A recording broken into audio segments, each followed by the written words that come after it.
Hey, what's up, everybody? Wardrobe here, and little McMurray here was playing the Russian campaign, second edition, Avalon Hill. Um, while we were all just kind of chatting on a Facebook Messenger thing, like he did, like we all do, and he was like, "Oh, game's over." But so I said, and so he and I started talking, and we said, "Well, let's just do a quick post, a little post game, his thoughts on the game." I mean, I don't know how many thoughts he's going to have because it was kind of a short game, but I think he'll play it again sometime. I don't know when, but here we go. So, McMurray, I'm going to make you the solo layout so everyone can see your screen. You got the box there and all yours. I'll interrupt with questions. Awesome. Yeah. So with GMT coming out with 5th edition Russian campaign, I said I'm going to pull out the 2nd edition, the early version, the 1976, and give it a play. Really enjoyed Stalingrad. This is kind of just a more involved, longer Stalingrad. Great game. This is a great game. Big fan. So here's kind of the map at game end. These are the counters that were in Moscow when Moscow was taken. Moscow fell on the February 1942 impulse. So each turn has 2 impulses in it, 1 for each month. Each turn is 2 months. So that'd be the 5th turn. I didn't make it. I was telling myself I was going to make it to Moscow, at least make it to Moscow in December or November of 1941, like the Germans did historically. It took me until January to get adjacent to Moscow. The Soviets in that, October through December chunk of 1941 get just a ton of reserves coming on. So I built up a pretty good defensive, barrier out here around Moscow. You can see where the flanks of that are. And then Wardrobe here just watched live as I rolled a 6 on a 1-to-1 combat here, and then a 5 on a 2-to-1 going into Moscow. That I managed to roll, like I said, really well on those 2. They were kind of a gamble. It was one of those, well, we got to at least try it, right? The little Austrian turd wouldn't like it if we didn't. Speaking of which, I had to use a replacement counter. There was a replacement counter in this game, which really confused me as to why there was one for him and then Army Group North Command. And it's because they're constantly, Berlin is quite literally on the edge of the map in the corner here. And then Army Group North Command tends to hang out in this area where your elbow is, because theoretically the German player is supposed to be here and the Soviet player is supposed to be there. Yeah. So that really bugged me. And then I was like, oh, that's why. I just had to pick it up off the ground because it wasn't here. But yes, so long story short, in this gameplay, 1941 was exceptionally clear. I managed to roll very, very nicely for the Germans, in that the turns stayed clear until I hit a snow turn in January of 1942. But by then, Army Group North and chunks of Army Group Center, most of Army Group Center, were already, close to Moscow. Like I said, I didn't get to Moscow like I was hoping to. We weren't seeing the spires of the Kremlin at the same time that, the Germans historically were, but we were able to push all the way through it. The Soviets, you can see, were kind of trying to stop up some of the German supply and stuff here. Partisans are cool in this game in that you can put them just anywhere in Russia, but then you can't move them until they're run off. So do they die or do they just move? They get pulled off the board and then placed back down on the next Soviet turn. Oh, that's pretty cool. So as the Germans, I looked at this and I'm like, they haven't been able to completely cut off Riga yet. And this was the first partisan I placed, or else I would have placed it, on this railway to cut off Leningrad. Well, never mind. They'd still draw. Anyways, I hadn't quite gotten the hang of partisans yet. So as the Germans, I kind of just left them there because they weren't doing a whole lot right now. I feel like the partisans need to play a short game, not the long game like I was trying to play. That's interesting. Okay. you know what I mean? They need to be immediate impediments, like putting them right here, right? So that I'm cutting off just a couple guys instead of trying to strategically weaken the north end of the Eastern Front.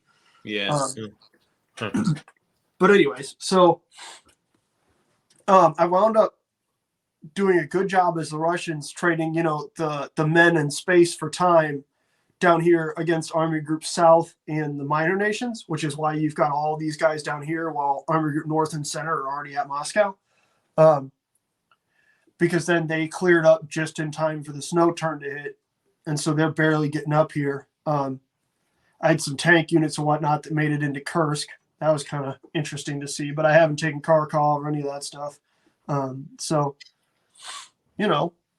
Actually, I didn't even roll Kharkov. I should have resolved this in that impulse. I might have taken Kharkov. I'm not sure. But when I took Moscow and captured Stalin, because Stalin doesn't have any movement points, that was the end of game. That being said, playing from the Soviet side, it really was just a delaying action. The Soviets get a lot of residual replacements. You can see these worker counters for your total worker value. So there's one worker here. There's a 3 value in Moscow. There's some in Stalino. There's some in Kharkov. There were some in Kiev.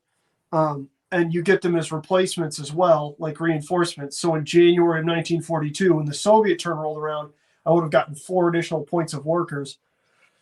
And each one of those is a point of combat strength that you get out of your dead pile at the start of the Soviet turn. Every turn, in addition to normal reinforcements, they get those replacements.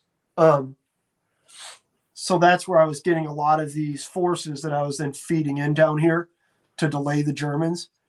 It's a cool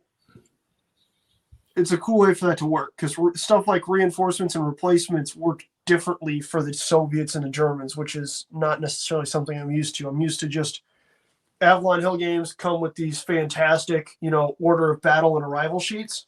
Yeah.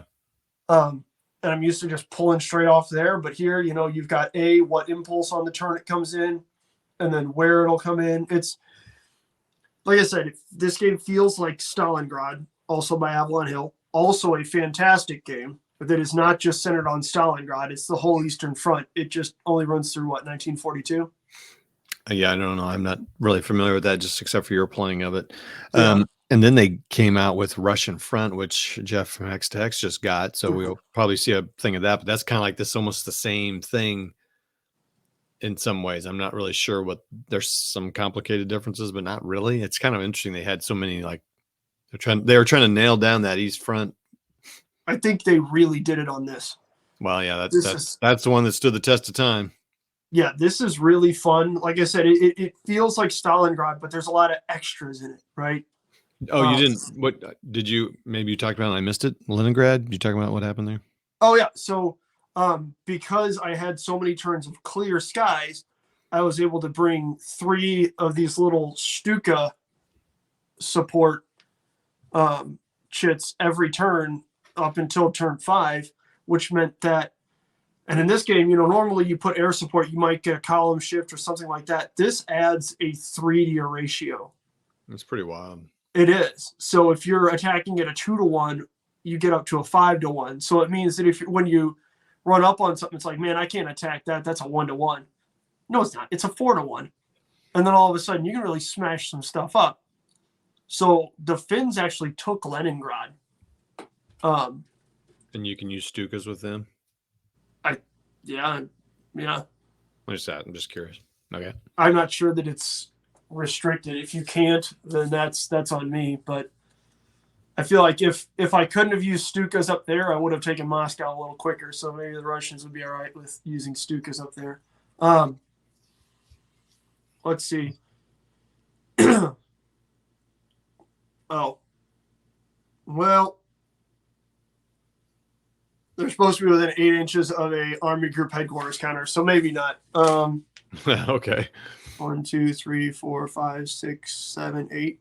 Well, they might have been, because that's 8 counters from Leningrad and Okay. Army Group North started right here. So they probably were, to be honest with you, because I was taking Riga pretty quickly.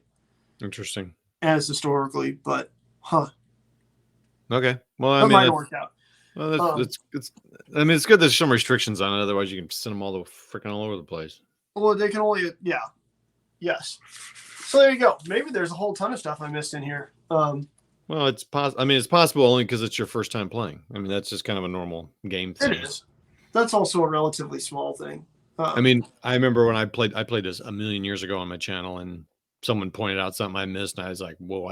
I mean, I don't even remember what it was now, but I was like, "Holy crap! I missed a very obvious thing." But see, like that's what I like about these Avalon Hill rules is that they're condensed. There's no filler. But what that means is that if you skip a sentence or you miss a line, yeah, then all of a sudden it's, oh shit, okay. I mean, the cool thing about this one and all these games you like so much from Avalon Hill specifically is that you can go find the old general copies, the old magazine, and there's tons of articles written about, especially this one.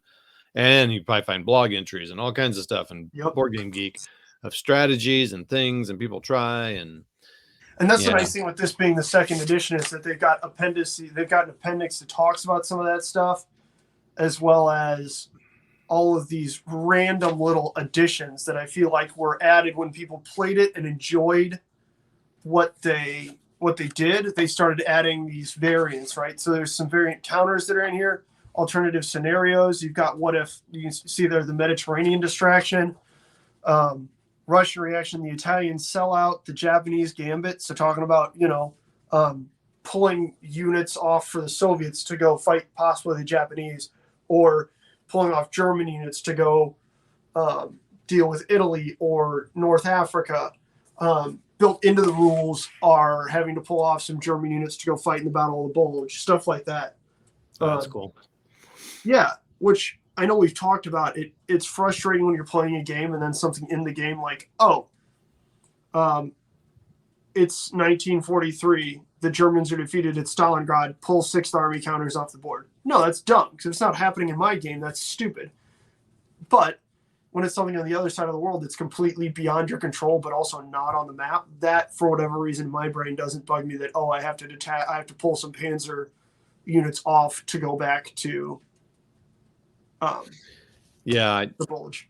I don't like it either, but it's also kind of like, well, guess what happened? But that's my point, is that this is a less obtrusive, or it feels less intrusive, and it doesn't bug me as much. Right.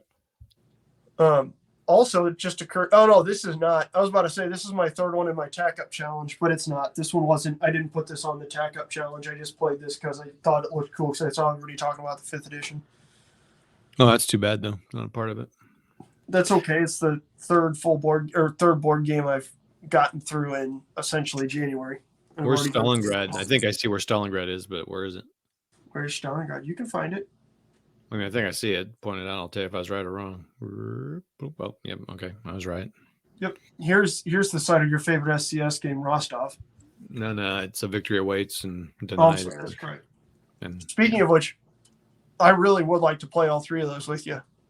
So that would be fun because then it would be that whole thing you just played, but just Barbarossa. Like I don't remember how far it goes, but yeah, that would probably be super cool. when did it kind of stall out there? Probably in like November, December.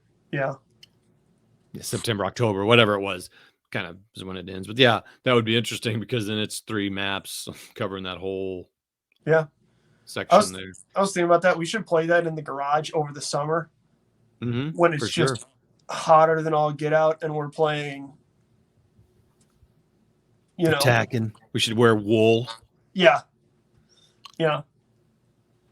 That, or we can put on short shorts and boots and play Gazala on the driveway. And then we could, your garage is kind of dusty. You just get a fan in there, blow dust on us as we're playing the war game, and we're just getting all like nasty. And the counters just scatter everywhere into the 4 winds. Well, we're gonna have to strategic about the wind. Okay, anyway, that's planning. Sorry, everybody. So I understand why this game is a classic in terms of, yes, I'm sorry, Kev. I understand that what is a classic versus isn't as hotly contested, but I feel like this has stood the test of time, that people are still talking about it, putting out editions of it. Like, this is a classic. Yeah. I mean, yeah, exactly. There's going to be just And I understand why sophistication, it is. sophistication in design, and it's spawned, like Russia besieged by compasses, basically this game, but with, I mean, dude, a ton of additions. Like, Accurate, yeah. I mean, I've got it, and I want to put it up on lease, but I really shouldn't. I really should play it because it's got just all kinds of crazy details and stuff. But I did order the GMT version from Miniature Market. I broke down. I had the fifth one on pre-order, but it took so long. I was like, I don't know. You know how I am. I'm fickle. But yeah. And then somebody said on that live stream a couple weeks ago that they weren't going to get the GMT version. They just buy the old Avalon Hill version. who said that? I don't know, but if you go back to that live stream from last week or so, on this same channel, good viewers. So towards the end of January, that MMP pre-order thing. Oh, that pre-order Somebody show? mentioned at approximately 1 hour and 22 minutes in how they would. Nobody's keeping track. No, not that anyone's counting. But that the GMT game would probably not be pre-ordered. We would just order the old Avalon Hill version. That was obviously me because here I am playing the Avalon Hill version. Yeah, that's right. You weren't on that live stream. Okay, so all right. Well, cool. So I mean, are you gonna play it, turn around, just set up and play again, or are you done? I don't know. I think I might hammer on. I want to play Stormstorm Stalingrad, like pretty badly. I'm excited to play that. Yeah, you should play that. Is that on your list? It is, but that game needs like 5 feet of space. Oh yeah, your just space restriction. One super long. So I think I'm gonna have to wait until it warms up a little bit in the Midwest to play it. But I do have other things on my Tack Up list. We have 50s coming up. I don't know if that's warm enough, but I don't. How long is it supposed to be? 50. That game, you will get that game done in 2-3 hours. Okay. I mean, maybe so then. Because I really think, yeah, you'll be fast. I mean, you'll be faster than that. I think it took me 2 or 3 hours when I played it a million years ago. So. Anyway, so what? Yep. I felt like we had something else about this game. I don't know. I wanted to ask, like, what would you do differently as the Russians? Because you have to defend with all the clear. I mean, that's what happens. You can't just like, well, I'm going to lose. So I looked at, like I said, Army Group North and Center are not quite as heavily equipped. Army Group Center is pretty beefy, but not as much as Army Group South, right? Army Group South is big. It's got all the like the Romanians and whatnot. And like I said, Army Group Center is sizable, but North especially is not that big. I think I would have shifted that kind of playing for space and time more in the center, like because all these woods hexes ignore retreat results. So I might have shifted that instead of having to kind of grind that out down here. I might have shifted that a little bit north. And what do the marshes do in the rivers? Marshes? Marsh. Swamp. Units must stop on entrance. Exception, treat as clear during snow months. But there's a railroad running straight to the center. Defense do anything? I mean, does it help your defense or? No. But it also, I ran up this side is my point because the Soviets all deploy between this red line of hashes and this black line of hash marks. So you've got the Baltic Military District, the Western Military District, the Kiev Military District, and the Odessa District. And so what did you do with the Soviets in the forest? Did you just back away from the forest or what? They got smacked in the face. Oh. Okay. Right off the bat. So I had them trying to defend Brest. They just immediately got smashed up.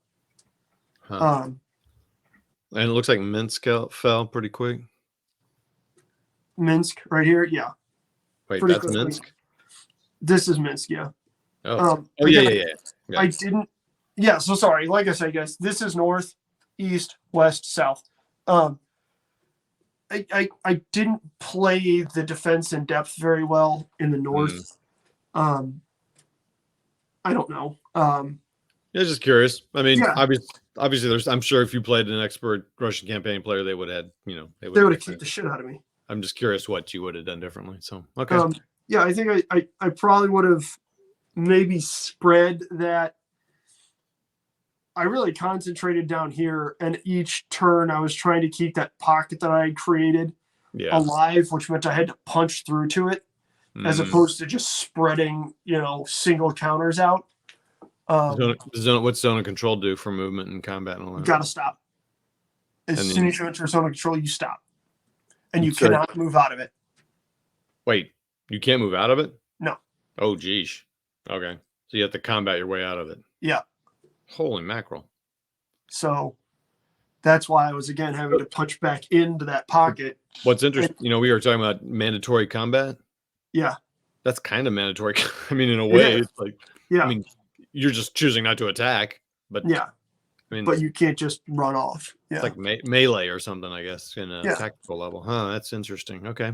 It is. It's cool. But again, so that meant I was having to take big Soviet stacks and punch in there so that they wouldn't just be out of supply and surrender. But if I just spread, and that's what classically gets me, right? You don't want to give your opponent good odds because it practically guarantees a victory. But if you can only attack a certain number of hexes each turn, again, I didn't play the space and lives for time game nearly as well up north as I did down in the south.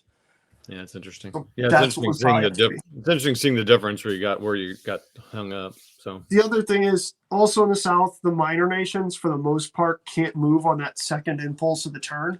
Yeah. So that does slow them down. Let's pull out that impulse chart so we can kind of show people that. I'm sure I know this game has been filmed and written about to death, but it's fun.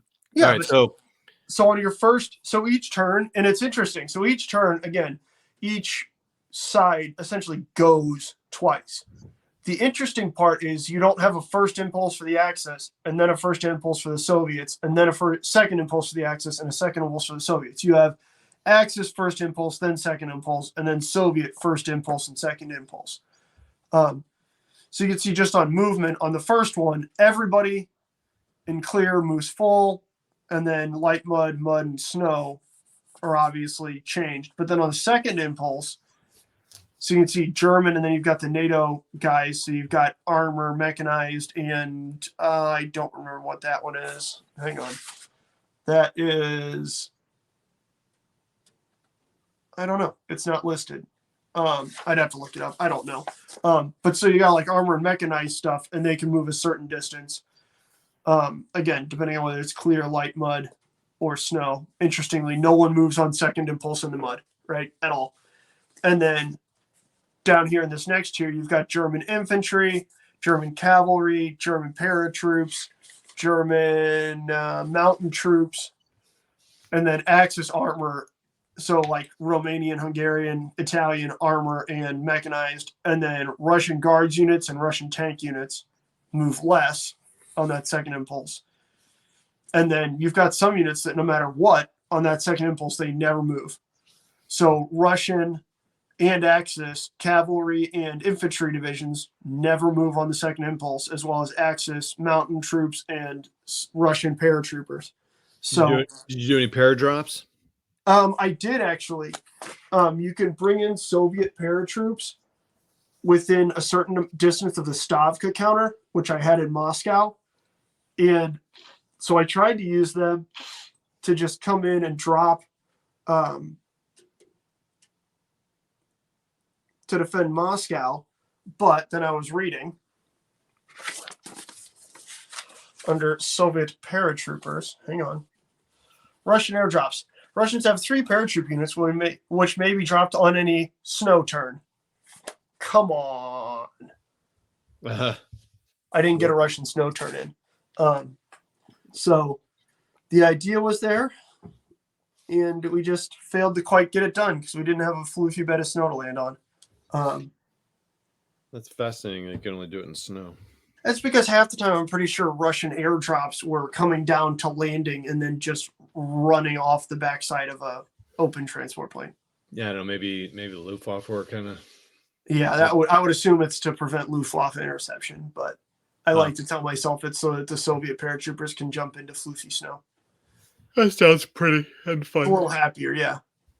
Okay, cool. Well, glad you liked it. That was fun. Of course, it ended quick for you. It's a McMurray way, so that's cool. So I knew that just like, historically, I was either going to take Moscow in an initial drive or lose as the Germans, right?